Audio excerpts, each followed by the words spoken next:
قوم میں اتنا جذبہ یا اتنی قربانی کی اسپرٹ جو ہے وہ بہت کم دیکھنے کو ملتی ہے. اسی طرح میں بتا رہا تھا آپ سے کہ ملبے سے ایک جو سیلاب کے بعد جو ملبہ دریافت ہوا اس کے اندر سے ایک نومولود بچہ جو ہے ایک دن کا وہ زندہ نکلا ہے اس میں سے, جبکہ اس کی والدہ جو ہے وہ جسے اللہ رکھے اسے کون چکھے, لیکن اس کی والدہ کا انتقال ہو گیا. یہ مناظر وہ ہیں جو دلوں کو اور دکھی کرتے ہیں, لیکن جو ہیلی کاپٹر والا آپ نے منظر دکھایا, جو پاکستان کی مسلح افواج پورے سندھ میں پھیل گئی ہیں اور ساتھ ہی ساتھ وہ اب بلوچستان میں بھی جا رہی ہیں. چیف عوامی اسٹاف جو ہیں وہاں دورے پر بھی گئے ہیں. تو پاکستان کی مسلح افواج نے ہمیشہ پاکستان کی جتنی بھی کلیمٹیز ہوئی ہیں, چاہے وہ نیچرل کلیمٹیز ہیں چاہے ادروائز ہیں, وہ انہوں نے ہمیشہ اس کے اندر بہت بڑھ چڑھ کے حصہ لیا ہے. بلکہ میں سمجھتا ہوں جو کام وہ کرتے ہیں وہ اور کوئی کر نہیں سکتا ہے. اس کے ساتھ ساتھ ہم نے دیکھا کہ جو سول ایڈمنسٹریشن ہے, خاص طور سے جو پرائم منسٹر ہیں وہ بھی, اور بلاول بھٹو زرداری صاحب بھی, دونوں سندھ کے حوالے سے اگر ہم کہیں تو وہاں پر انہوں نے بہت میسو طریقے سے ریلیف اور ریسکیو آپریشن سے کمبینیشن آف بوتھ اس کو کیا ہے. لوگوں تک خوراک پہنچائی جا رہی ہے. اور ایک جو بے نظیر انکم سپورٹ پروگرام ہے اس کے تحت جو 25,000 روپے کی ادائیگی شروع ہو گئی ہے. تو آئی وڈ سے کہ یہ کافی پرومپٹ ریئیکشن ہے جہاں تک سندھ کا تعلق ہے. صحیح. اور بخاری صاحب زیرو بیلنس کے اوپر یہ جو وزیر اعظم صاحب کا اقدام ہے یہ بھی بہت بہترین ہے کہ زیرو بیلنس کے اوپر ٹیلی فون کمپنیز کو کہا گیا ہے کہ آپ جو ہے وہ فون کرنے کی سہولت جو ہے وہ مہیا کریں. مطلب اس اتنی یعنی ہر کال کریں گے تو آپ اس کے اوپر 10 روپے جو ہیں وہ فری جو ریلیف فنڈ ہے اس میں چلے جائیں گے. ایک اور جو قابل تعریف بات ہے وہ یہ ہے کہ پاکستان کے اراکین پارلیمنٹ جو ہیں, جو پاکستان کے ججز ہیں اور جو پاکستان کے جرنیل ہیں, انہوں نے ایک مہینے کی تنخواہ جو ہے وہ ریلیف فنڈ میں دے دی ہے. یہ میں نے کہا نا کہ یہ وہ جذبے ہیں جس کو کہیں کوئی میچ نہیں کر سکتا. اور اس کے اندر جب قوم شامل ہو جاتی ہے تو بدترین قسم کی ٹریجڈی جو ہے اس سے بھی بالکل. امدادی کیمپس ہم لگے ہوئے دیکھ رہے ہیں, لوگ بڑی ڈیڈیکیشن کے ساتھ جو ہیں وہ مختلف کہانیاں جو ہیں وہ سوشل میڈیا پر بھی چلتی ہوئی نظر آ رہی ہیں کہ کس طریقے سے بچے جو ہے وہ اپنی پاکٹ منی دے رہے ہیں سیلاب متاثرین کے لیے. تو یہ ڈیڈیکیشن واقعی بہت زیادہ ضروری ہے اگر ایک قوم کو جو ہے وہ کسی اس طرح کی آفت سے باہر نکلنا ہوتا ہے. اچھا بخاری صاحب, ایفرٹس تو ہر سطح کے اوپر ہو رہی ہیں, اپنے تئیں جو بھی کوشش سول ایڈمنسٹریشن کر سکتی ہے وہ کر رہی ہے. باہر سے بھی امداد آنے کا سلسلہ شروع ہو چکا ہے. باہر سے امداد آنے والے سلسلے کی تھوڑی سی تفصیل میرے خیال سے شیئر کر لیں اگر ہم اپنے ناظرین کے ساتھ. پہلی بات تو یہ کہ امریکہ نے سب سے پہلے $50 کروڑ کی امداد کا اعلان کیا تھا. اس کے بعد برطانیہ کی طرف سے بھی 40 کروڑ پلس پاؤنڈ یا ڈالر جو ہے اس کی امداد آ رہی ہے. ہم کوشش کر رہے ہیں کہ اقوام متحدہ کی طرف سے بدھ کے روز ایک اپیل جاری ہو جائے پوری دنیا کے ممالک کو, اور جو وہ ہو جائے گی تو اس کا رسپانس بہت میسو آئے گا. تو یہ بھی بہت ہی خوش آئند بات ہے کہ انٹرنیشنل کمیونٹی جو ہے وہ بھی پاکستان کے اس وقت جو مصیبت میں گرفتار لوگ ہیں ان کی امداد کے لیے میرے خیال سے بڑے جذبے کے ساتھ آئے گی. اور نواز شریف کی ایک بات جو ہے وہ بھی یہاں کرنا بہت ضروری ہے. انہوں نے اپنے تمام پارٹی کے رہنماؤں کو, وزراء کو, جتنے بھی آفس بیرر ہیں ان سے کہا ہے کہ سب چیزیں چھوڑ دیں, اس وقت آپ فوکس کریں ریلیف اور ریسکیو آپریشن کو. انہوں نے کہا کہ سیاست انتظار کر سکتی ہے لیکن جب انسانیت مصیبت میں ہو وہ انتظار نہیں کر سکتی.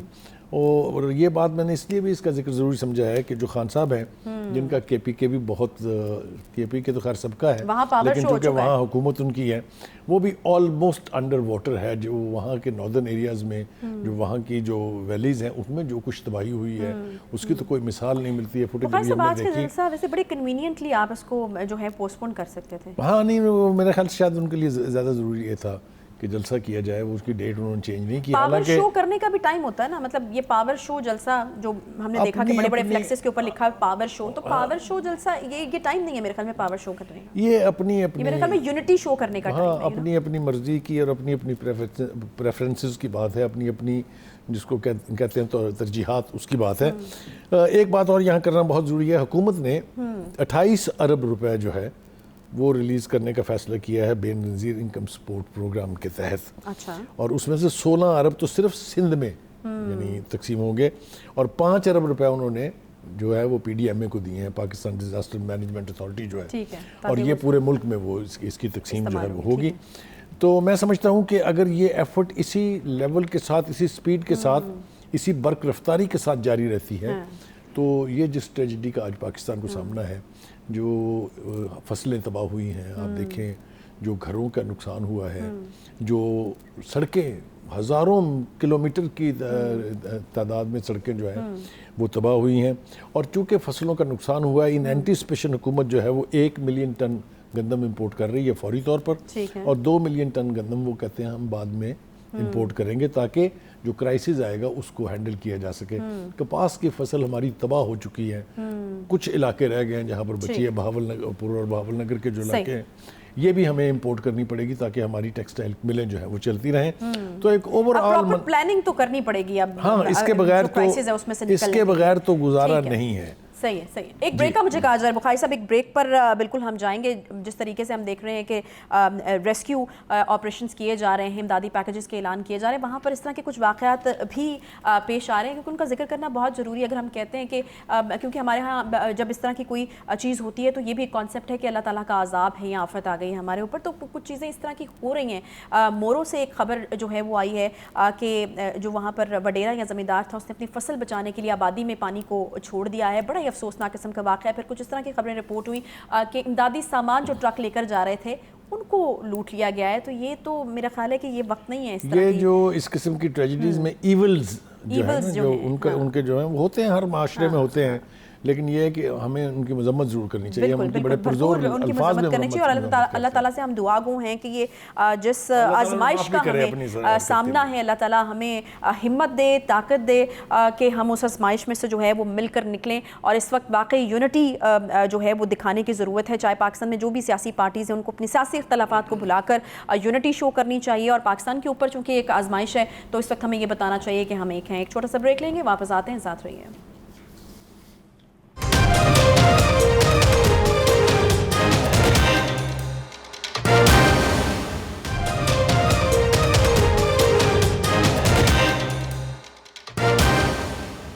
کے بعد ایک بار پھر سے کہتے ہیں آپ کو خوش آمدید. پروگرام کے اس حصے میں بات ہوگی کچھ سیاسی کیسز کے حوالے سے, سیاست کے حوالے سے. خان صاحب پر توہین عدالت کا ایک کیس, کس کو نہیں پتا, ان کے بارے میں 5 رکنی لارجر بینچ اس پر تشکیل دے دیا گیا ہے. فارن فنڈنگ کیس میں ایف آئی اے جو وہ بھی کافی ایکٹیو نظر آ رہی ہے. لیکن ابھی جو سب سے پہلے بخاری صاحب سے مجھے بات پوچھنی ہے وہ یہ کہ بخاری صاحب جو ہیں وہ اشاروں کنایوں میں اب سے کچھ دیر پہلے پروگرام سے پہلے بات کر رہے تھے کہ ایک کہانی ہے ان کے پاس, اور میں بار بار پوچھ رہی تھی کہ بخاری صاحب یہ بتائیے کیا کہانی ہے, اندر کی پوری کہانی مجھے بتائیں. تو انہوں نے ذرا اوپر سے ہائی لائٹس دے کے چھوڑ دی, تو انہوں نے کہا کہ وہ تو پھر پروگرام کے لیے, تو یہ ہمارے ویورز کے لیے خاص طور پر یہ کہانی جو ہے اب وہ میرا خیال ہے کہ اب آپ کچھ نہیں رکھیں گے اپنے پاس, کوشش کرتے ہیں اس کو بیان کرنے کی, شیئر کرتے ہیں اپنے ناظرین کے ساتھ. کیا چل رہا ہے پی ٹی آئی کے اندر, کیا چل رہا ہے؟ دیکھیے جو اس کی لاسٹ میٹنگ تھی نا, جو کور کمیٹی کی میٹنگ کہہ لیں آپ, یا جو بھی خان صاحب نے بنی گالہ میں کی تھی, اس میں فیصل واڈا صاحب جو ہیں آپ کو پتہ وہ نااہل قرار دے دیے جا چکے ہیں. ان کے اوپر تو اب کوئی ایسی نہ کوئی پابندی ہے نہ ان کا کوئی سٹیک ہے, اس لیے وہ ذرا کھل کے بات کرنے لگ گئے ہیں. بولتے تو وہ پہلے بھی بہت تھے, اس لیے کہ ان کو سمجھا جاتا ہے کہ وہ جو ہیں وہ کے نمائندے ہیں, مطلب اچھے تعلقات ہیں. اگر آپ کو یاد ہو تو انہوں نے بوٹ بھی ایک ٹاک شو میں ٹیبل کے اوپر رکھ دیا تھا, ملٹری کا بوٹ, وہ بھی آپ کو یاد ہوگا. تو انہوں نے غالباً عمران خان صاحب کو یہ دیا تو نہیں ہے, یہ وارن کیا ہے کہ جناب آپ کی ناک کے نیچے کچھ لوگ ایسے ہیں جو آپ کو مروا دیں گے شاید دے کے, اور خود وہ امیدوار ہیں. انہوں نے تو ناموں کی طرف بھی اشارہ کر دیا. ان کا شاہ محمود قریشی ہیں, اسد عمر صاحب ہیں, چپکے ہلکا سا نام فواد چودھری کا بھی ہم نے سنا ہے کہ انہوں نے لیا ہے.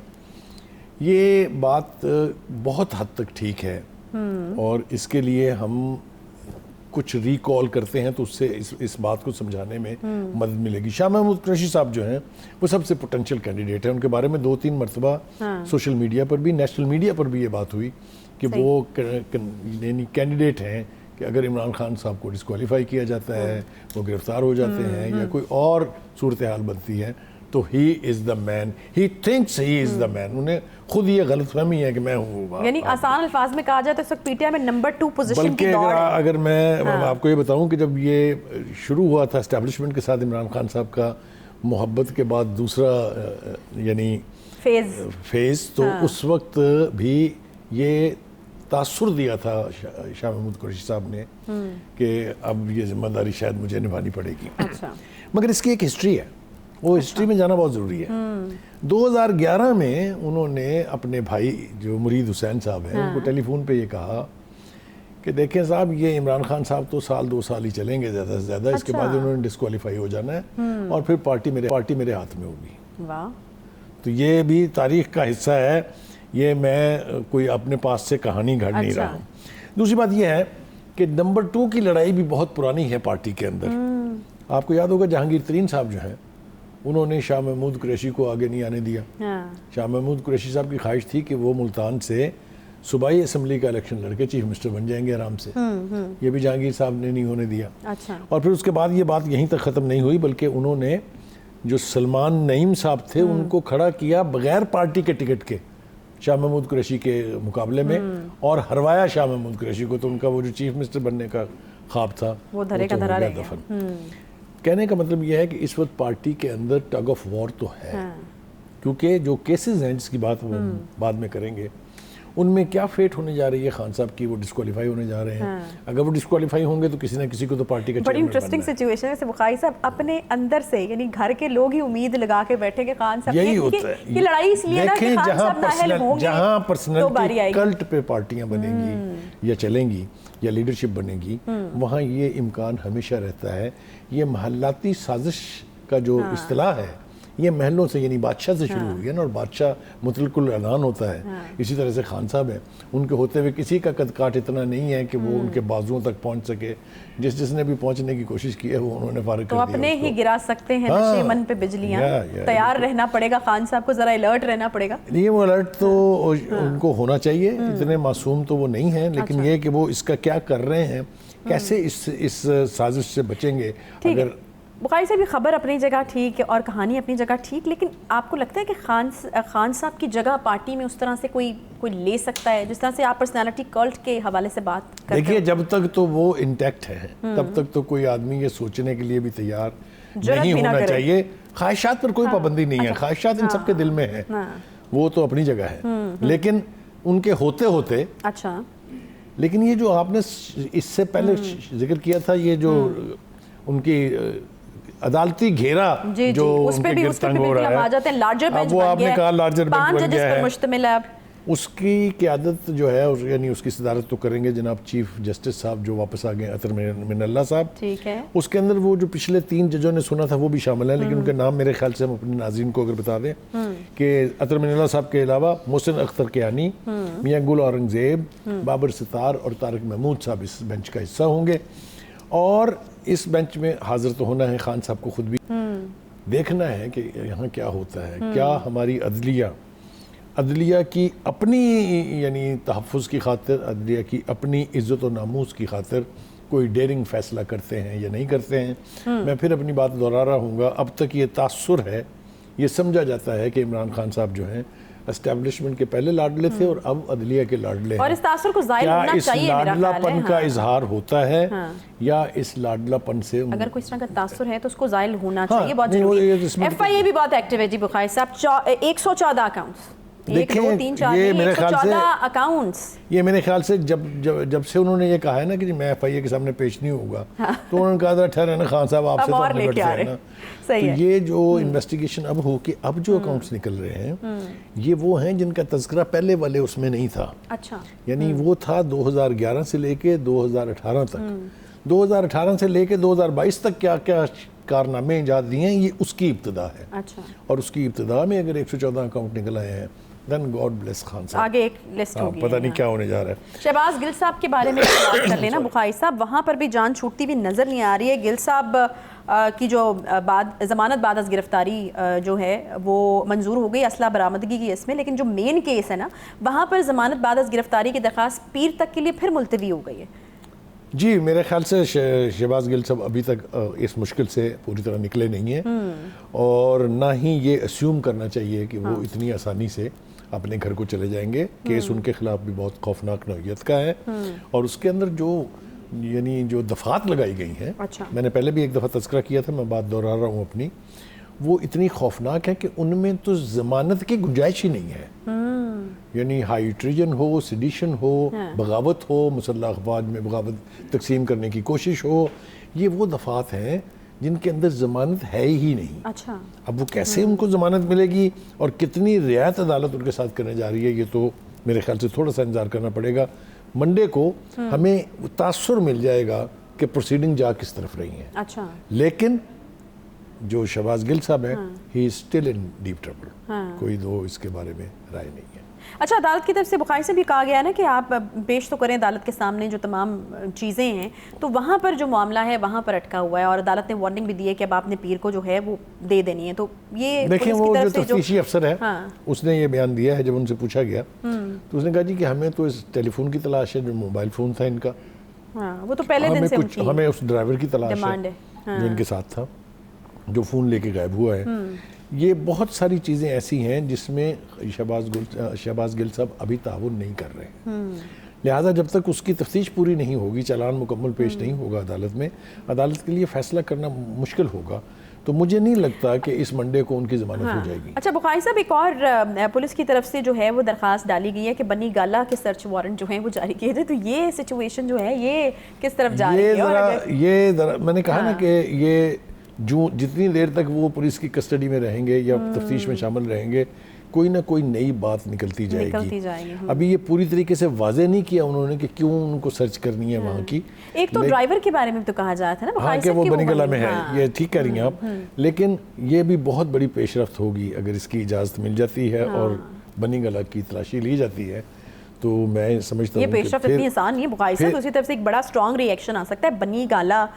دیکھیے ری ایکشن سے تو اگر ڈرتے تو رانا ثناء اللہ صاحب 25 مئی کا آپریشن نہ کرتے، اگر ری ایکشن سے ڈرتے تو عمران خان صاحب پیشیاں نہ بھگت رہے ہوتے۔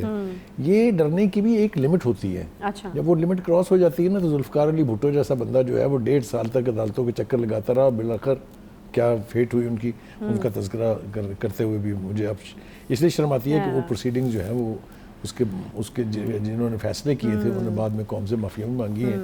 لیکن یہ میں آپ کو بتا رہا ہوں کہ ڈر شر کے ساتھ تو پھر حکومتیں نہیں چلتی ہیں۔ مشکل یہ ہے کہ حکومت کو یہ سیلاب کے جو عذاب آ پڑا ہے اس نے ذرا تھوڑا سا اس کا فوکس شفٹ کر دیا ہے، ورنہ خان صاحب کے ساتھ تو 2 ہاتھ کرنے کا فیصلہ میرے خیال سے ہو چکا ہوا ہے۔ اچھا جی چلیں ٹھیک ہے، ایک بریک یہاں پر لے لیتے جی۔ بریک کے بعد جب واپس آئیں گے تو بات کرنی ہے ہمیں بڑے امپورٹنٹ مدعے کے اوپر، وہ یہ ہے جی کہ IMF کے ساتھ جو فائنل ڈیل ہے وہ پیر کو ہم سائن کرنے جا رہے ہیں، لیکن اب معاملہ یہاں پر جو اٹھ رہا ہے وہ ایک خط گردش کر رہا ہے، جس خط کے بارے میں ہم تفصیل سے بات بھی کریں گے، یہ بھی بتائیں گے کہ خط میں ہے کیا، اس کی وجہ سے یہ خدشہ ظاہر کیا جا رہا ہے کہ IMF کے ساتھ ڈیل جو ہے اب وہ ڈسٹرب ہو سکتی ہے۔ IMF کے ہاتھ ابھی اس میں کچھ اس طرح کی چیزیں ہیں جس کے حوالے سے بات ہونی چاہیے، اور بخاری صاحب سے ہم اس کی تفصیل بالکل ہم جانیں گے، کیونکہ 2-3 چیزیں ہو رہی ہیں کہ جھگڑا صاحب نے، تیمور جھگڑا صاحب جو کہ فائنانس منسٹر ہیں KPK کے، انہوں نے خط لکھا ہے جی مفتاح اسماعیل صاحب کو، لیکن کہا یہ جا رہا ہے کہ اس خط کی جو کاپی ہے وہ IMF کے ہاتھ لگ گئی ہے، اور وہاں پر اگر IMF اس کو سیریس لینا چاہے تو ہماری اس ڈیل کے حوالے سے چیزیں خراب ہو سکتی ہیں۔ تو یہ نیشنل انٹرسٹ کے خلاف کتنا بڑا ایک اقدام ہو سکتا ہے، اس پر ہم بات کریں گے، چھوٹے سے بریک کے بعد ساتھ رہیے۔